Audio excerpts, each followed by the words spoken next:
안녕하세요. 청주 자생한방병원 병원장 최우성입니다. 우리 몸에서 제일 움직임이 큰 관절이 어딘지 아실까요? 바로 어깨인데요. 이 어깨 질환으로 생길 수 있는 증상에 대한 소개와 이에 대한 치료법들을 말씀드리도록 하겠습니다. 네, 어깨 같은 경우에는 우리 몸에서 유일하게 거의 360도를 움직일 수 있는 구조예요. 자, 우리 관절들은 항상 두 가지의 관점에서 볼 수가 있습니다. 안정성과 그리고 가동성이라는 측면에서 볼 수가 있어요. 자, 어깨는 어떨까요? 내가 어깨를 앞뒤로 그 다음에 돌릴 수도 있겠죠. 상대적으로 팔꿈치랑 한번 비교를 해볼까요? 팔꿈치는 굽혔다가 펴는 이 두 가지의 운동밖에는 없습니다. 자, 팔꿈치 같은 경우에는 안정성은 아주 크지만 가동성이 적은 거고요. 어깨 같은 경우에는 가동성을 위해서 내 안정성을 어느 정도 포기한 관절이라고 봐야 돼요. 어깨는 우리가 플로팅 관절이라고 얘기를 하는데 어깨 견갑골에 상완골이 이렇게 연결된 구조로 되어 있습니다. 그리고 이렇게 떠 있는 관절들을 잡아주기 위해서 여러 가지 인대, 그리고 힘줄, 그리고 근육들이 상당히 복잡하게 되어 있는 관절이에요. 자, 이렇게 떠 있는 상태이기 때문에 우리가 가동성은 아주 좋게 되는 거죠. 앞뒤로, 그 다음에 돌릴 수도 있고, 팔을 위로 끝까지 올릴 수도 있고, 이런 식으로 구조가 상당히 타이트하게 되어 있는데, 이 부분들에서 가동성이 많은 만큼 안정성이 떨어지니까 고장나기 쉽다라고 생각을 할 수가 있는 거예요. 네, 어깨 쪽에 통증이 생기면서 이제 생활에도 많은 불편함을 가지게 되는데요. 환자분들이 공통적으로 말씀을 하시는 부분들 중에 하나가 내가 어느 정도는 아픈 부분들이 그냥 나이가 들어서 아니면 충분히 나타날 수 있는 부분들이다 라고 생각을 하기 때문에 치료를 놓치는 경우가 많습니다. 대부분의 경우 어깨 쪽에 통증이 시작이 되면 순간적으로 증상들이 나타났다가 다시 또 회복하고 다시 또 증상이 나타났다가 회복하고 이런 상황들이 지속이 되다가 어느 순간 임계점이라고 얘기를 하는데 아주 극심한 통증으로 넘어서는 순간부터 환자분들이 증상들을 말씀을 하시기 시작해요. 대표적인 증상들을 말씀을 드리면 어깨 쪽에 증상들이 나타날 때 특징적인 부분들 중에 하나가 내가 밤에 통증이 너무 심하게 나타나는 거예요. 대부분의 환자분들은 내가 어제 밤에 잠을 자다가 몸을 돌리는 상황에서 어깨 쪽에 번개가 치는 것 같아서 잠을 깨게 됐다. 이런 증상들이 한 3, 4일 정도 지속이 돼서 밤에 잠을 한숨도 못 자고 증상들이 내려오고 있다. 라는 부분들을 말씀들이 또 많이 하시고요. 연관통이라는 그런 개념도 있습니다. 어깨 통증과 더불어 팔 쪽으로 내려오는 증상들 때문에 이게 목 디스크랑 또 헷갈리는 경우도 상당히 많아요. 이런 식으로 내가 밤에 잠을 잘 때 통증이 나타나는 이런 야간통이 나타난다든지 아니면 내가 어깨가 조금 쉬어주면 낫기는 하겠지만 이 부분들이 너무 자주 이어진다든지 이런 상황들이 있을 때는 꼭 치료가 필요한 상황입니다. 네, 어깨에 문제가 생겼을 때 대부분 사람들이 생각을 하는 것들이 오십견이라고 보통 생각을 하시게 되죠. 근데 꼭 그렇지는 않습니다. 오십견의 환자분들도 있고요. 그 다음에 어깨 쪽의 질환들은 또 여러 가지가 또 많거든요. 대표적인 것들을 생각을 해봤을 때 오십견과 그 다음에 회전근개라는 회전근개 쪽의 손상 이렇게 두 가지가 어깨 질환의 가장 큰 이제 포션이라고 보시면 될 것 같습니다. 오십견은 다들 잘 아실 거예요. 퇴행성의 이제 문제들, 그 다음에 어깨가 많이 굳어 있는 부분들, 이런 부분들을 생각을 할 수가 있는데 오십견 외에 또 흔하게 나타나는 부분들 중에 하나가 회전근개 쪽의 손상, 그리고 파열, 이런 부분들을 생각을 하지 않을 수가 없습니다. 회전근개라고 하는 부분들은 아까 제가 설명드렸던 것처럼 어깨는 내 견갑골에 상완골이 이렇게 떠 있는 상태로 붙어 있다라고 말씀을 드렸죠.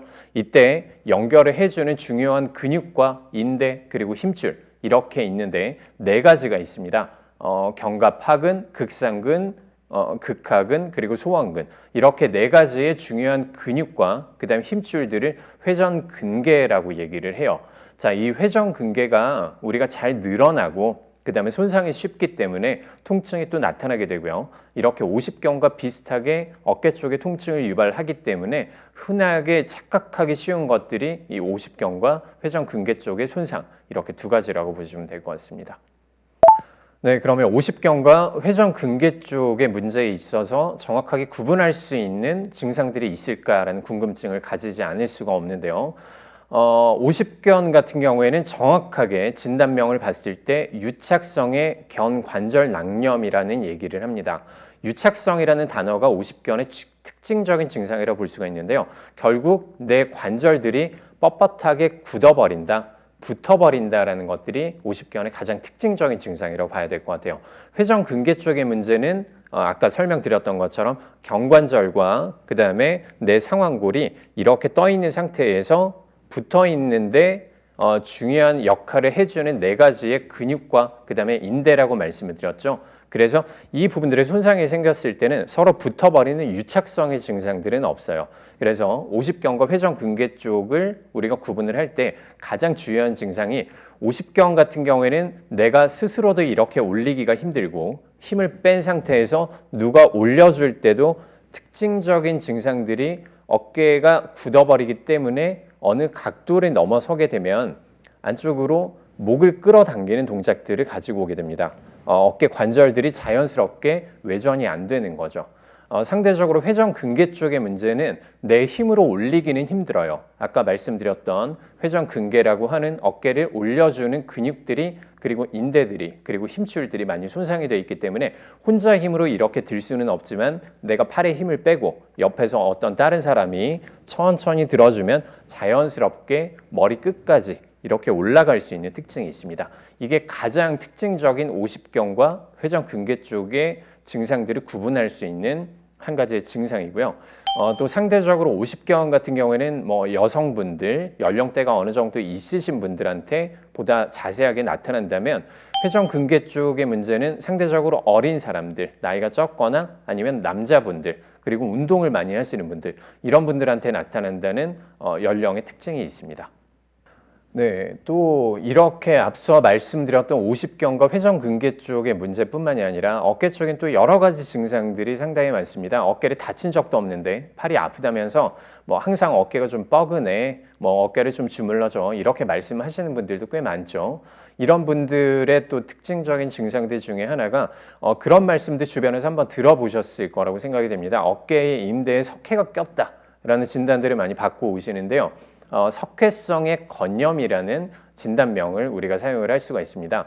아까 회전근개 쪽의 문제들이 아까 손상이라고 말씀을 좀 드렸었죠. 손상이 되고 조금씩 늘어나면서 안쪽에 깨진 부분들이 문제가 생기는 것들을 석회성 건염이라고 얘기를 하는데요.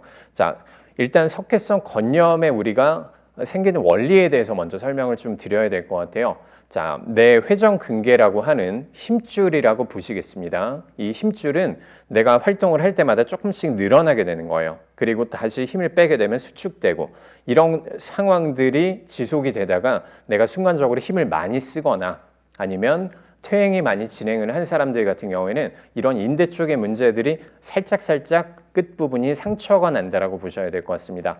제가 한 가지 준비를 좀 해온 부분들이 있는데 우리 인대는 이런 고무줄 같은 역할을 한다라고 보시면 될 것 같아요. 잘 늘어나고 잘 수축하고 평소 때라면 이래 문제가 없을 거예요. 근데 우리 인체는 20대 중반을 기점으로 해서 점점 나이가 들어갈수록 인체의 구조들이 손상이 되게 되겠죠. 자, 고무줄이 오래됐다라고 한번 생각을 해볼까요?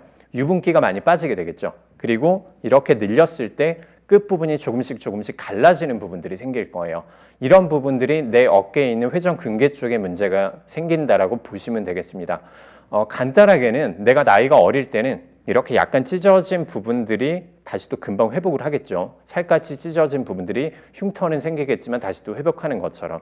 하지만 이런 회복 기전들이 많이 줄어든 사람들 같은 경우에는 이 흉터가 잘 아물지를 못하는 거예요. 그리고 내 몸에서는 이 부분들의 손상이 너무 심하다라고 생각을 할 때 그쪽 부분에 좀 더 타이트하게 관절을 강화시키기 위해서 석회성의 어떤 성분들을 침착시키게 되는 거예요. 그래서 단단하게 만들어서 더 이상 가동성을 줄이고 문제가 생기지 않도록 내 몸의 회복 기전의 하나라고 볼 수가 있는 거죠. 문제는 이렇게 석회성의 부분들이 침착되는 것들이 임계점을 넘어서게 되면 아주 극심한 통증을 일으키게 됩니다. 이것들이 석회성 건염의 특징적인 증상이라고 볼 수가 있고요. 이 부분들은 나이가 많은 사람들뿐만이 아니라 운동을 좀 많이 하시거나 아니면 평소 때 어깨 쪽에 자세가 좋지 않은 부분들을 가지고 계신 분들 그리고 활동을 많이 하시는 남자분들 이런 분들한테도 충분히 나타날 수 있는 질환입니다. 네, 한방에서는 이런 어깨 쪽의 통증 질환에 있어서 여러 가지 치료법들을 사용을 하게 되는데요. 어깨 쪽의 통증 질환은 우리가 크게 두 가지 단계로 볼 수가 있습니다. 어깨 쪽의 통증을 가지고는 오십견이든 회전근개 쪽의 문제들이든 생각보다 우리가 생각하는 것보다 훨씬 더 통증이 심해요. 극심한 통증을 호소하시는 분들이 많기 때문에 치료의 1단계 처치는 우리가 통증을 줄여주는 단계라고 보시면 될 것 같습니다. 안쪽에 부종이 생기거나 아니면 염증 반응이 아주 심하기 때문에 일단 관절의 부종을 줄여주고 염증 반응을 줄여줄 수 있는 치료법들이 첫 번째 치료법이라고 보시면 될 것 같습니다. 이때 우리가 사용을 할 수가 있는 것들이 먼저 염증을 줄여주고 부종을 감소시킬 수 있는 한약들을 먼저 투여를 하게 돼요. 두 번째로 할 수 있는 부분들이 한방에는 동작침이라고 해서 침을 맞은 상태에서 어깨 쪽을 움직이게 되는 이 특징적인 침법들이 있습니다. 통증을 아주 극도로 줄여줄 수가 있는데요. 1단계 처치에서는 이렇게 한약요법과 동작침 치료 그리고 약침 치료를 위주로 사용을 하게 되어 있습니다. 그리고 어느 정도 통증이 좀 완화가 됐다라고 생각이 되면 어깨 안쪽에 한약에서 추출한 약침이라는 부분들을 또 적극적으로 사용을 해볼 수가 있는데요. 필요에 따라서는 우리가 봉침을 통해서 염증 반응을 줄여줄 수 있는 보다 효과적인 방법들이 있습니다. 자, 이렇게 1단계 처치가 끝나고 나면 2단계의 처치, 가동기를 다시 또 복구시킬 수 있는 처치를 시작을 해야 되는데요. 이때 우리가 가장 먼저 해야 될 부분들이 결국 어깨 쪽에 문제가 생겼을 때 회복은 가능하지만 회복한 만큼 어깨가 굳어버리는, 유착되는 이런 부분들이 생기고 그 다음에 그 유착된 부분들 때문에 내 어깨의 가동 범위가 이만큼 줄어들어서 다시 또 손상되는 이런 여러 가지 악순환을 거치기가 쉬워요. 그래서 우리가 치료의 2단계에서는 어깨의 가동 범위를 최대한 증가시킬 수 있는, 최대한 회복시킬 수 있는 이런 치료법들을 사용을 하게 되고요. 이때 주요하게 사용을 할 수 있는 방법들이 추나요법입니다. 어깨 쪽에 그리고 목과 그 다음에 등 쪽, 그 다음에 체간부 이렇게 세 가지 연결된 관절들의 밸런스를 다시 맞춰줌으로써 어깨가 한쪽으로 틀어져 있는 부분들, 그 다음에 어깨가 움직이지 않는 부분들에 대해서 최대한의 가동성을 맞춰주는 것들이 추나요법이고요. 또 이때 주요하게 사용을 할 수 있는 방법들이 한약에서 추출한 약침요법들 중에서 경관절랑 회복술이라는 치료법들이 있습니다. 이 부분들을 통해서 안쪽에서 염증 반응을 줄여주고 부종을 감소시키는 것과 더불어 조직이 손상된 부분들을 다시 또 회복을 촉진시킴으로써 원래 가지고 있던 그 쫄깃쫄깃한 인대 그리고 힘줄, 관절랑의 동작들을 다시 회복시킬 수가 있는 거죠. 네, 어깨 질환이라고 하면 어깨 자체의 문제만을 생각을 하게 되는데요. 생각보다 어깨 질환은 단독으로 나타나는 경우가 없습니다. 대부분의 경우는 내 목과 등과 그 다음에 어깨 쪽의 문제가 한꺼번에 나타나는 경우가 많아요. 그 이유를 생각을 해보면 각각이 목과 그 다음에 어깨와 그 다음에 등이 세 가지가 연결되어 있는 관절이기 때문입니다. 가장 우리가 흔하게 어깨 질환을 가지고 오시는 분들의 대표적인 자세를 생각을 해봤을 때 꾸부정한 자세를 가장 우리가 먼저 생각을 해볼 수가 있거든요. 등이 굽은 상태에서 목은 앞으로 빠져있는 일자목이 되고요. 어깨 마찬가지로 안쪽으로 굽어있는 라운드 숄더를 가지고 오는 경우가 어깨 질환의 대표적인 증상이라고 보시면 될 것 같습니다. 자, 어깨가 이렇게 말려있는 경우에 등이 굽어있는 경우에 목이 앞으로 빠져있는 일자목을 가지고 있는 경우에 어깨 쪽에는 어떤 부담이 가해지게 되냐면 어깨가 이렇게 말려있기 때문에 앞쪽에서 당기는 근육들은 많이 좁아져 있는 거예요.